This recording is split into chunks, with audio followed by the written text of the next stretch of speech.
And there he is, Alex Volkanovski. Welcome back to Menace and the Man. Thank you. Thanks for having me. No Menace. What's happening? Just, living, trying to get over this corona. I had it, actually. Oh, really? Yeah, they got me. It wasn't. How long ago? Probably like 2 months ago now. All right, so I don't need to worry about it creeping through my phone or anything like that, then, eh? Yeah, that's the way the future. That's going to be the future, like smell and taste through the phone and stuff like that. I think you're right. But how you been? I'm good, man. Busy. So I'm back into training and all that, and just busy. Obviously, there's a fair bit happening as well, especially through COVID.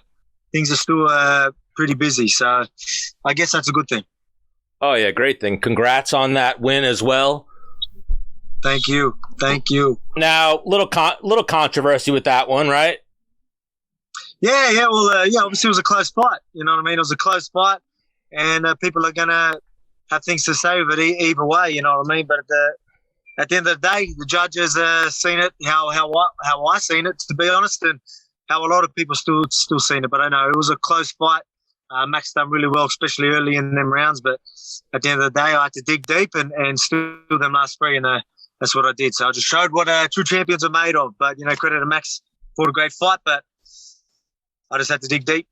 Oh, you just hit the nail on the head right there. Like, I watched that fight, and I thought initially, like, oh, very close fight, maybe lean towards Max. Then I went back and I rewatched the fight, and I was like, oh my God. And then I went back and rewatched the fight again, and I just watched the third, fourth, and fifth round, and you won that fight 3-2. Yeah. Well, that's the thing. Again, you know what I mean? Like, I don't want to sit there and talk about it too much, but that's exactly right. There's been a lot of people that originally go, oh, I wasn't sure. Like, I thought maybe Max got it, so I thought I'd watch it again. And then they completely changed their mind as soon as they knew the outcome. Then they, obviously knew that the live stats were wrong. And just, obviously you got biased commentary and things like that. I didn't want to dive into that. I don't like making excuses, but I mean, that's, a lot comes into play. That's why rewatching fights is pretty important. And that's why a lot of people did that and then completely changed their mind. So, again, I don't care about that. I know I won. And, at the end of the day, me and Max put on a show. Obviously, Max done well to turn it around compared to the first fight. He changed things up a lot. So not many fighters can do that. So credit to him, but not many fighters can change halfway through a fight. So obviously I come in with a game plan. We didn't expect him to do things, and our game plan was a little bit wrong at the start. And obviously I had a slow start, but I had to turn that around, and that's exactly what I did. Oh, for sure. And yeah, you hit the nail on the head with that. The way you put it is slow start, made adjustments, and showed some championship grit in that one against arguably one of, if not the greatest featherweights of all time. But now on to Alex Volkanovski, who's making the case for one of the greatest featherweights of all time, if not the greatest featherweight. Yeah, exactly right, man. Look, again, I'm all about defenses, you know what I mean? So I won't be throwing my name as GOAT yet, but I know that's my goal, you know what I mean? I'm shooting for that status. And, after a few defenses, especially after taking, Max out in his prime, back to back, that's definitely saying something. But I'm all about defenses, and that's why Aldo had many defenses. That's why I consider him the GOAT of the division. To stay on top for so long like he did, you got to give him credit for that. But again, that's something that I want to do myself. And again, as everyone knows, I keep saying, what's next for you, man? I just want number one contenders. I sound like a broken record, but that's it. That's all I want. You know what I mean? I just want whoever's next in line, whoever's the best guy, whoever's going to prove I'm the best once I beat, you know what I mean? They're the guys I want. And that's how the division has always been. And that's how I want it to stay. So, I'm a martial artist, man. All respect, you know what I mean? And then, again, there was ranking system for a reason. It's been there forever. And, I just want to stick by that. But again, at the end of the day, I'm not the boss. But, I think the UFC know what I want. And I think that's what they're aiming for as well. So they're making these top contenders fight each other. And now I've got my eye on them, and let's see who it is. Oh, for sure. Like we talked about it last time we had you on.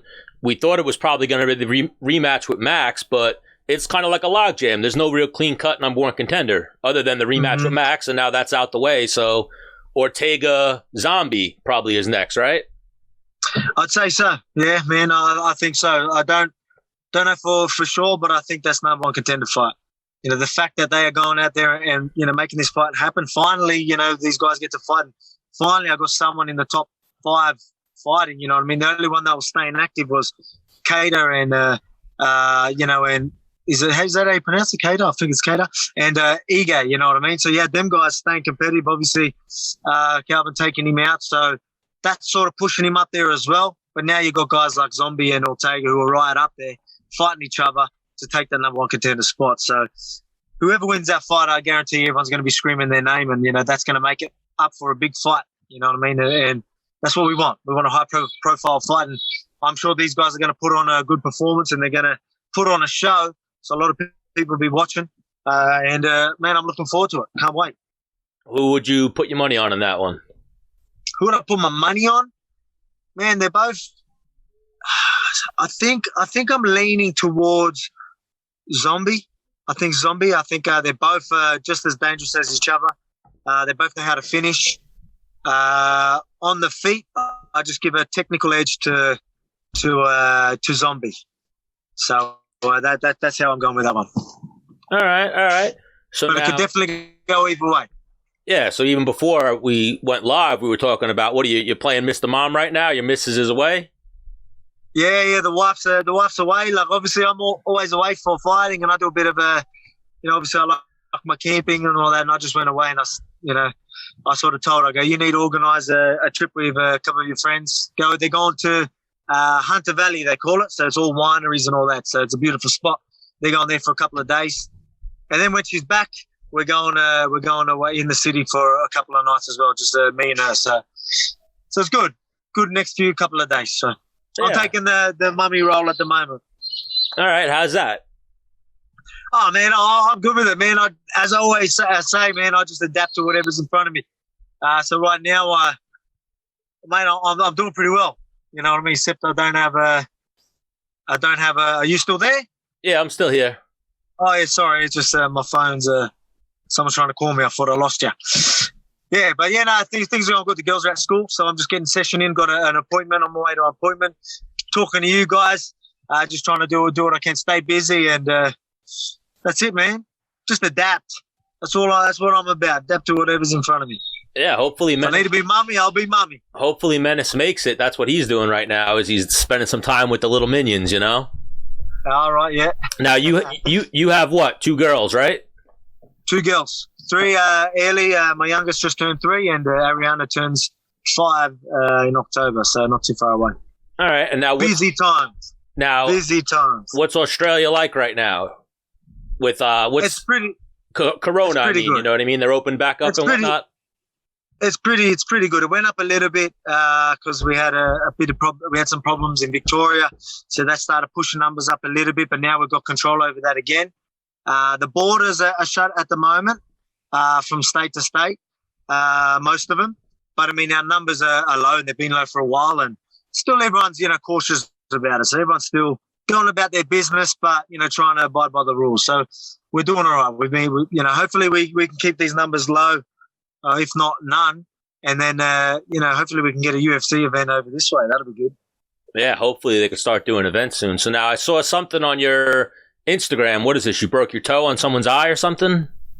Yeah, broke my toe. So just mate, the amount of times I probably broke my toe, but just my big toe, and just went literally straight into his eye, and Oof. Just snapped a bit of a bone or a chunk of bone off my toe. I've actually got a bit of a mixed messages. I don't know if it's Aussie slang or just how us Aussies are, mate. Like, I went to see the specialist.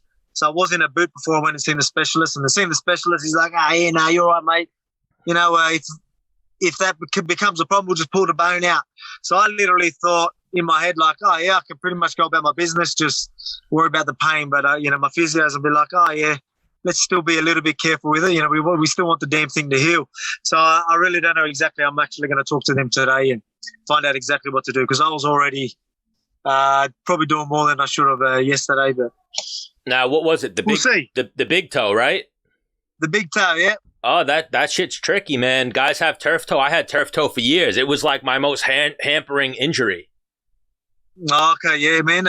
They don't tickle, that's for sure. The amount of times you kick the damn thing, and you do realize how much you need your toes when they're when they're hurt. When they're sore, you realize how much weight you put on them, how much you use them, how much times you kick the damn things, like just little things like that. It's pretty painful, but at the same time, I think that just goes with the sport. Yeah, if you talk to a football player, they'll tell you, like, your toes are so important, especially in a sport like that. Like, that's who schooled me on it. Like, I was like, oh, my toe hurts, I'm being a bitch. He was like, no, your toe's really fucked up. You need to, like, take off. Yeah. You know what I mean? Yeah, man, that's exactly right. Yes, I just did it on Saturday. And, I was already, like, training, Monday, Tuesday. Yesterday, I was back on the bike and I was kicking, not with my right leg, but kicking with the other leg, just trying to put my feel on my foot, like use my heel and kick with my other leg. But I think it's hard. It's hard. Yeah, man. I think if my doctors saying that, they wouldn't have been too happy. But yeah, so hey, what do you do? Before we get you out of here, a couple fights that we got coming up. We got your boy Stylebender fighting Costa next week.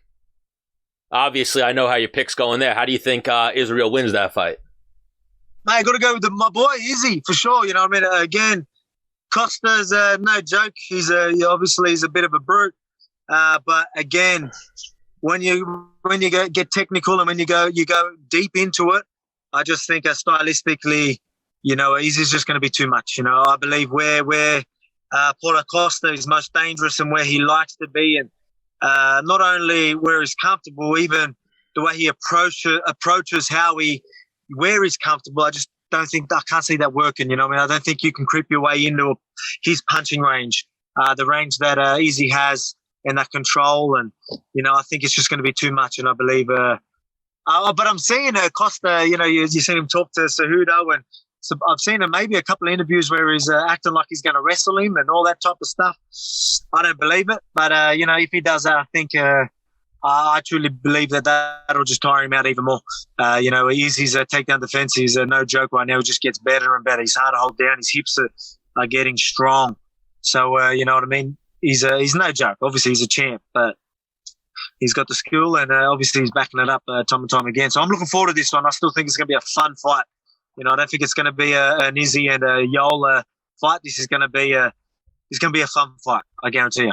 Oh yeah, there's going to be a good one. Costa brings it, and I think Izzy is whatever you give to him, he's going to match you. If not, go over the top of you. Exactly right. And mate, Paula's going to bring it. 100%, he's going to bring it and try and fight the fight that he's most comfortable with, and I believe he'll be stubborn with it too. When it's not working, I still think he's going to try still get his hands in and still trying to be a brute. Like, I just think, that's his style and it's worked so well for him. And again, I just think that's the way he's going to go about it. Even if it's not going his way, I still think he's going to stick to his guns and still feel he can get the finish no matter what. And he's just going to keep bringing it. Oh, for sure. Yeah, he's tough. Volkanovski, you cunt. Oh, yeah, here he is. What's up, mate? What's going on, mate? What's happening? You got the... Yeah, you know what? Got the kids. Not enough time in the day, Buzz. Yeah, man. Volkanovski, I'm trying to be like you. I turned over a new leaf because I tell you what, started gaining a little weight, working a real job. 60 hours a week, sitting in a truck. We don't really work like hard work, like maybe 3 hours. The rest is kind of get some material like that. So I'm like, listen, I can't be doing it. So I started getting up at 4:45. Really? So I get up at 45, get the work in, and then go do 8, 12, 16 hours at work. Family man, the whole. So I'm juggling. I'm over here. Sorry. What were you guys talking about? No, mate, you're all right, brother. That's it, mate. That's commitment. Getting up early. Like you said, not enough hours in the day. So you're going to make sure you can get enough hours in the day. Get up even earlier. Good man. Well, pretty much what we got here is we got Dennis Bermudez. Welcome to Alexander the Great and the Man show. Ah, great show. Great show. Episode 1, we got a very distinguished guest, Dennis Bermudez. So we were just talking some shit about some fights. So even Alex, we know you got to get out of here. Now Dennis finally joined us, but another quick fight I always like to get your take on. I know you're a fight fan. We got Khabib versus Gaethje coming up. Do you think Gaethje could pull that off? Man, he definitely can. You know what I mean? Like he's no joke. He's athletic. Obviously he's got that wrestling background. I truly do think he's hard to hold down. But then again, I don't want to sit on the fence with this one. But you got Khabib, who controls just next level. I think no matter who he grabs, they're going to have big troubles. But the fact that Gaethje is so athletic, and you know what I mean, I think his scrambles are going to be pretty good, and I believe he's fit enough as well. And then again, he's wild. But I mean, him being wild, does that leave a lot of open doors? I try and get technical and try and find ways, but when I stuck in technical one way, I see openings another way. So it's hard for me to, sometimes I think, look, if I had to pick someone, I think I'm going to have to just go with Khabib. I think Khabib's just control is just next level. Give him a toe, he'll turn it into a foot, he'll turn it into a calf, he'll turn it into the hips, he'll get on top of you, he'll grab an arm, get that Khabib hold, and it ain't easy. Absolutely. So me and Stan are with you. We think Khabib gonna I don't know. But we're saying if everybody Khabib is faced, Gaethje has like a really, really, really, really, really good chance. You know what I mean? Like, yep. If Khabib and Gaethje were to have a wrestling match, I would bet the house that Gaethje would win. Okay, you're a straight wrestling. In a straight wrestling match. Yep. You know what I'm saying? So, yep.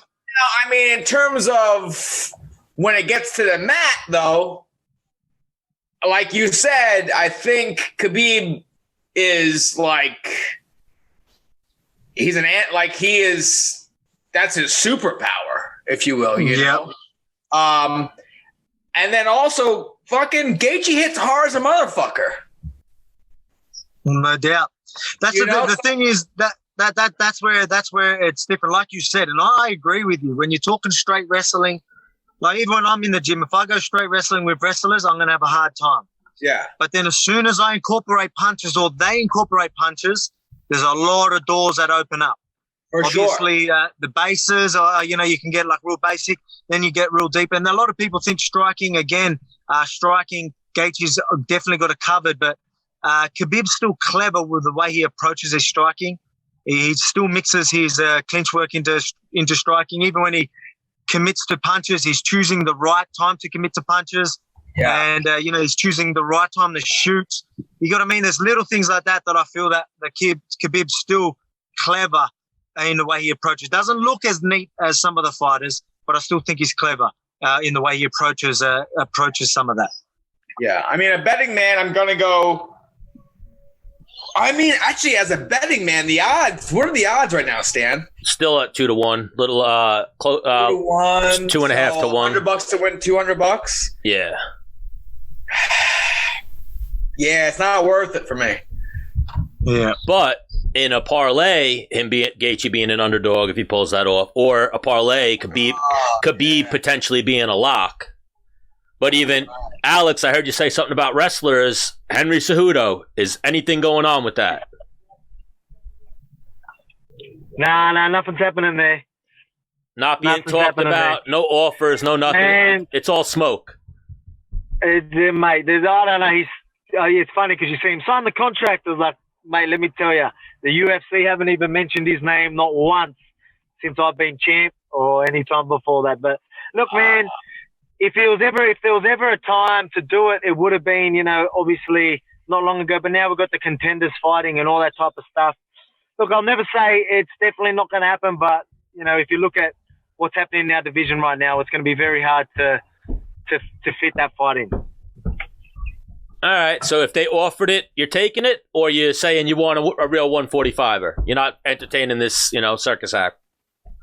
Man, I'm not going to hold my division up to fight. Again, like at the end of the day, what do I get out of it?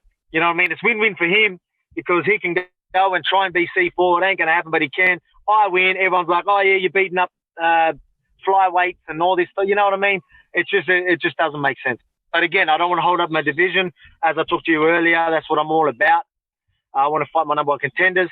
But again, if the UFC are going to make me go against what I want to do and what I live by, then they can pay me for it. Okay. What do you reckon? Yeah. Absolutely. If That's fair. If they're calling it a money fight, then you want money for it. Absolutely. Yeah. Exactly right. All right, Alex. We know you got an appointment coming up, so before you get out of here, I know I owe you a shoey. So. Oh, wow. Good lad. Yeah, I know I owe the man a shoey. So this will be my first shoey right here. Wow. Good lad. I just took it right off my foot. Oh, wow. Is that a GSP beer? A Great South Bay beer. Cheers. Oh, here we go. Cheers. Nike shoe. Cheers, mate. Cheers. I'm going to see this before I drive off. Ah, beautiful. Yeah. Good lad. Wow. Good on you, right? Very good. Good stuff. All right, lads. I've got to bounce. Take it easy, Alex. Hey, until next time, big dog. All right. Have a good one. I'll take over the show for you. Stay safe. All right. See you later. Good lad. Holy shit. Class act. Yeah, you got to keep things classy here at Medicine the Man. Volkanovski is such a good egg. Yeah. What I miss? Nah, we were just shooting the shit. We kept it fighting pretty much, talking about he's playing like Mr. Mom. Right? It was funny that you were held up a little bit with the kids because he's playing Mr. Mom right now. His wife's out of town, so. Oh, what's got to pick up his kids? Yeah, well, right now he's going to like some appointment. He's got like a broken toe. He kicked some dude in the eye. Oh, wow. But he's playing like he's got the kids, you know what I mean? So the featherweight champion right now is babysitting his daughters or watching his daughters. Listen, doesn't matter. I mean, yeah, you could pay people to take care of your kids, if you have enough money. But, like, real men step up to the plate and take care of business. Do you know what I had to do there, too, with that Shoey? I had to, like, pour it out on myself, too, because that's how they do it. Like, I couldn't slow drink it and get the whole beer.